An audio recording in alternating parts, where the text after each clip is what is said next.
বন্ধুরা, গতকালকে ডাকসু নির্বাচনে ভোট গ্রহণ শেষ হয়েছে বিকেল 4টা বাজে। কিন্তু সারা রাত্র ভোট গণনার পরেও তারা রেডি করতে পারে নাই ভোটের ফলাফল। ভোরে সকালবেলা একদম ভোরবেলা তারা ভোটের ফলাফল ঘোষণা করেছে।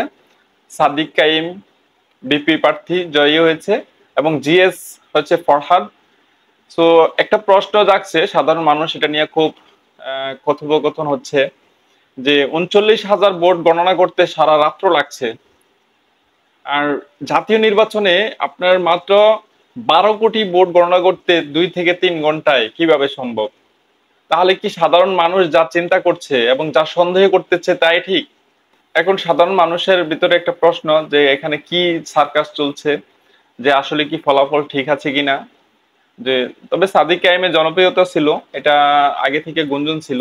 তারপরও এই নির্বাচনটি একটি প্রশ্নবিদ্ধ হয়ে দাঁড়িয়েছে। ভালো থাকবেন সবাই। আসসালামু আলাইকুম।